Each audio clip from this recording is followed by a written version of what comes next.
फरमाते हैं कि मैं ना मजदूर लेने गया। बगदाद के चौक में मजदूर बैठे होते थे। मेरी उन मजदूरों में से ना एक नौजवान बच्चे पे नजर पड़ी। बड़ा कमजोर सा वजूद था, लेकिन चेहरे पर इबादत का निशान था। माथा बताता था कि नमाज का बड़ा ख्याल रखता है। मैं उसके करीब गया।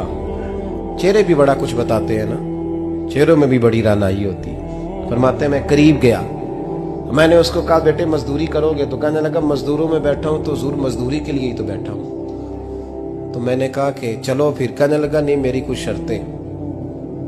मैंने कहा बताओ। कहने लगा पहली शर्त यह है कि लोग 4 दिनार दिहाड़ी लेते हैं, मैं 3 दिनार लूंगा। मैंने कहा यार बे तो बड़ी बेहतरीन है, बाकी भी इस तरह की रख ले। उसने कहा हुजूर दूसरी शर्त यह है कि मैं आपकी मुकम्मल बात मानूंगा, लेकिन जब अजान हो जाएगी फिर आपकी नहीं सुनूंगा। तीसरी बात उसने ये की कि हुजूर मैं आपके घर में काम करूंगा पर आपके किसी सवाल का जवाब नहीं दूंगा। कहते मैंने कहा यार तू बड़ा अजीब है, शर्तें तो मालिकों की होती हैं। कहने लगा जी बहरहाल मैं शर्तें लगा के जाता हूँ। फरमाते मैं उसे घर ले आया। काम मैंने उसको बताया तो जो काम मजदूर सारे दिन में करता है ना, उसने 2 घंटे में कर दिया। हमारे मजदूर सिगरेट पीने में भी तो आधा घंटा लगाते हैं। वो चाय पीने जाए तो पौना घंटा वहां। उनको भी तो दयानतदारी करनी चाहिए कि नहीं करनी चाहिए? ने मुआहदा किया है ना जी, तो पूरा उतरना चाहिए ना। कहते 2 घंटे में। अब काम जब बंदा शुरू कराता है तो काम और निकल आता है। कहते काम मैंने उसको और बता दिया, वो करने लगा। उसने मिट्टी निकाल के रखी थी बाहर रास्ते में, तो अजान हो गई जोर की। उसने वहीं कुदाल छोड़ी कही और चलने लगा। तो मेरा बेटा कहने लगा इसको जरा बराबर कर दो। कहने लगे चुप कर जा, तेरे बाप से बात हुई थी, जब अजान होती है तो मैं किसी और की नहीं सुनता, सिर्फ अल्लाह रसूल की सुनता हूँ। कहते हो मस्जिद चला गया, नमाज पढ़ के आया तो दोपहर का वक्त था। मेरी बीबी कहने लगी इसको को खाना खा ले। कहते हमने कहा खाना खा लो। तो कहने लगा मैंने रोजा रखा हुआ, रमजान भी नहीं था, नफली रोजा रखा हुआ। फरमाते हैं शाम हुई, मैंने 3 दिनार दिए। तो मैंने कहा तेरा नाम क्या है? कहने लगा मैंने आपसे कहा था मैं किसी सवाल का जवाब नहीं दूंगा। तो वो चला गया। अगले दिन मैं फिर लेने गया उसे, काम कुछ और निकल आए। तो लोगों ने बताया वो सिर्फ हफ्ते वाले दिन आता है। मैंने कहा क्यों? कहने लगे जी वो कहता है मेरा हफ्ते का खर्चा 3 दिनार है। जब 3 दिनार कमा लेता हूं तो बाकी सारा टाइम अल्लाह रसूल की जिक्र में गुजार दिया करता हूं। फरमाते हैं जी अगले हफ्ते मैं फिर लेने गया। मैंने पूरा हफ्ता इंतजार किया कि काम उसी से कराना है। मैं जब गया तो मैंने कहा चलो। कहने लगा मेरी शर्तें याद है ना? और मैंने कहा याद है भाई, साथ चल। फरमाते हैं काम कराया। 2-3 हफ्ते वो आता रहा। एक हफ्ते में गया तो लोगों ने कहा हुजूर आज नहीं आया। क्यों? कहने लगे बीमार हो गए। कहाँ घर है? कहने लगे बगदाद के कब्रिस्तान के पीछे जो कच्ची आबादी है उसमें रहता है। फरमाते मैं गया, दरवाजे पे दस्तक दी तो कहने लगा हुजूर आप हैं? दरवाजा खोला है, आ जाइए। फरमाते हैं मैं अंदर गया तो मैंने कहा तुम्हें कैसे पता चला मैं आया हूँ? कहने लगा हुजूर अल्लाह वाले हो, आप नहीं आना था, वरना अमीर तो गरीबों का पता लेने कोई नहीं आते। कहते मैं करीब गया तो कहने लगा मैं आपका इंतजार कर रहा था, तेज बुखार है, तप रहा। जेब से कुछ पैसे निकाले। कहने लगा ये पैसे रख लें। एक अंगूठी निकाली। कहने लगा हुजूर आज रात को मेरा इंतकाल हो जाएगा, इन पैसों का कफन खरीद के सुबह जनाजा पढ़ के मुझे दफन कर देना, और जब दफन करो तो ये अंगूठी लेके असर के बाद हारून रशीद के पास जाना। आप उसे कहना मैंने मिलना है पर वो आपको टाइम नहीं देगा।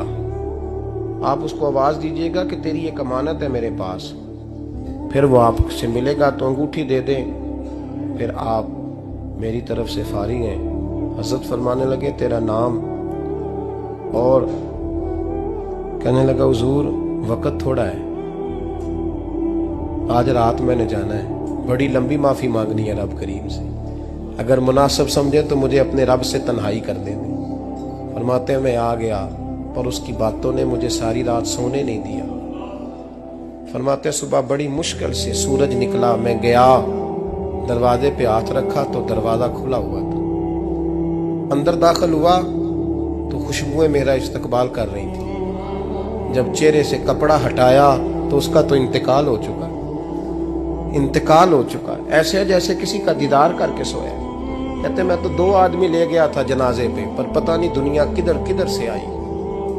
कहां कहां से अखां जदों मीटियां जमाना मैनू रोवेगा, अपना ते अपना बेगाना मैनू रोवेगा। फरमाते हैं मैं तो 2 बंदे ले गया था पर पता नहीं मखलूक कहां कहां से आई। जनाजा पड़ा, दफन किया। हारून रशीद के पास में असर के बाद गया, मैंने बुलाना चाहा पर बादशाह था, मेरी तरफ देखा ही नहीं। मैंने उसको कहा तेरी एक अमानत मेरे पास है। फरमाते हैं वो मुझे कोने पे ले गया, क्या बात है, कमरे में बुलाया, मैंने अंगूठी दी। हारून रशीद तो चीखे मारने लगा, कहने लगा अंगूठी वाला कहाँ है? मैंने कहा वो तो इंतकाल कर गया। कहने लगा मुझे कब्र पे ले चल। कहते मैं कब्र पे लाया तो वो लेट गया, तड़प के रोने लगा। मैंने कहा मेरा कलेजा फट जाएगा, ना उसने कुछ बताया ना तूने बताया, ये कौन था? तो हारून रशीद कहने लगा ये मेरा बेटा था। मैंने कहा तेरा बेटा और मजदूर? कहने लगा हुजूर ये हजरत दाऊद ताई के पास बैठा करता था, उनका मुरीद था। मुझे रोज कहता था अब्बा तूने बड़ी दुनिया इकट्ठी कर ली है, मरते वक्त तुझसे टांगे समेटी नहीं जाएंगी, इतना हिसाब नहीं तू दे सकेगा। मैं इसको समझा देता, इसकी अम्मा समझा देती। ये रोज हमें कहता छोड़ दो, आ जाओ अल्लाह रसूल की बारगाह में झुक जाएं। हम समझ। एक दिन ये चला गया, कहने लगा फिर तुम्हारा रास्ता और है और मेरा रास्ता और है। ये सोने की अंगूठी गलती से इसके पास रह गई, गलती से हीरे की अंगूठी चली गई। कहने लगा देखो मेरे बेटे ने आज वो भी वापस कर दी है। फिर तड़प के कहने लगा हारून रशीद था तो ये मेरा बेटा, पर मेरा मुर्शद निकला, मेरा पीर निकला। भाई जिंदगी तो बड़ी थोड़ी है ना। बाबा साहब ने कहा था उठ फरीदा सुत्या, और दाढ़ी आ गया ही पूर, अग्गा नेड़े आ गया, पिछा रह गया ही दूर। उठ फरीदा सुत्या खलकत वेखन जा, मते कोई मिल जाई बख्शिया ते तू ही बख्शिया जा। उठ फरीदा सुत्या झाड़ू दे मसीत, तू सुते रब जागदा, तेरी डाडे नाल परीत। मेरा रब हमें भी अपनी बारगाह में कबूल फरमाए।